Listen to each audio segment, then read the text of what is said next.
Assalamualaikum warahmatullahi wabarakatuh. Perkenalkan, nama saya Us Husnia dengan NIM 13022000036.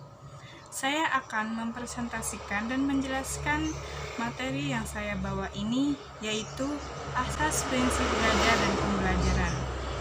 Dan selanjutnya saya akan menjelaskan pengertian asas-asas belajar dan pembelajaran. Dalam Kamus Besar Bahasa Indonesia, asas adalah hukum dasar suatu kebenaran yang menjadi pokok dasar, sedangkan prinsip, asas atau dasar yang dijadikan pokok berpikir, bertindak, dan sebagainya. Pembelajaran merupakan upaya menciptakan kondisi agar terjadinya kegiatan belajar mengajar.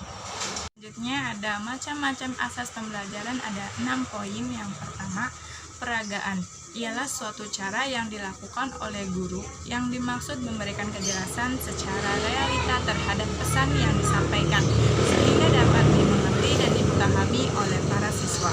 Dan yang kedua, minat dan perhatian merupakan gejala jiwa yang selalu berkaitan. Seseorang siswa yang berminat dalam belajar akan timbul perhatiannya terhadap belajar tersebut.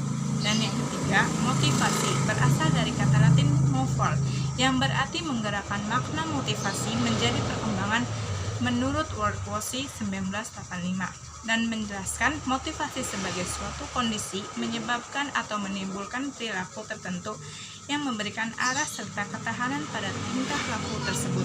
Dan yang keempat, apersepsi berasal dari kata apprescription Inggris yang berarti menafsirkan sebuah pikiran, menyatukan dan mengagas, mengaplikasikan suatu pengamatan dan pengalaman yang telah dimiliki dan dengan demikian memahami dan menafsirkannya. Dan kelima, korelasi dan konsentrasi. Korelasi adalah hubungan antara mata pelajaran yang satu dengan yang lainnya yang berfungsi untuk menguatkan pengaturan yang dimiliki oleh siswa, juga dapat menimbulkan minat dan perhatian siswa. Dan yang keenam, yang terakhir, kooperatif model. Pembelajaran kooperatif adalah konsep yang lebih luas meliputi semua jenis kerja kelompok termasuk bentuk-bentuk yang dipimpin oleh guru atau diarahkan oleh guru. Dan apapun keuntungan yang yaitu hasil belajar sempurna bila dibandingkan dengan belajar individual. Selanjutnya, prinsip-prinsip pembelajaran dibagi menjadi dua, yaitu ada prinsip umum dan prinsip khusus.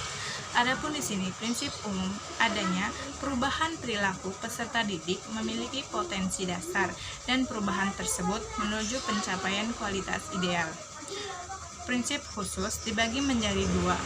Satu, prinsip perhatian dan motivasi. Dalam proses pembelajaran, perhatian memiliki peranan yang sangat penting sebagai langkah awal dengan memicu aktivitas-aktivitas belajar. Motivasi berhubungan erat dengan minat. Motivasi dalam belajar merupakan hal yang sangat penting juga dalam melaksanakan proses pembelajaran.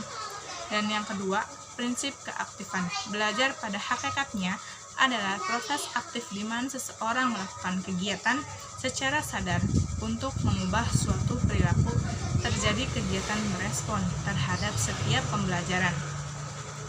Dan di sini prinsip dasar yang memenuhi hak anak. Ada 5 poin. Yang pertama, non-diskriminasi. Yang kedua, kepentingan terbaik bagi anak. Dan yang ketiga, hak untuk wajib berkembang atau yang disebut juga right to life, continuity of life to develop. Dan 4, hak atas perlindungan atau yang disebut juga right to protection. Dan yang kelima, terakhir, penghargaan terhadap pendapat anak. Baiklah, dan di sini ada kesimpulannya, asas prinsip belajar dan pembelajaran. Kesimpulannya, pembelajaran adalah suatu sistem yang bertujuan untuk membantu proses belajar siswa, yang berisi serangkaian peristiwa yang dirancang disusun sedemikian rupa untuk mempengaruhi dan mengandung terjadinya proses belajar siswa yang bersifat internal. Selanjutnya, thank you for watching. Wassalamualaikum warahmatullahi wabarakatuh.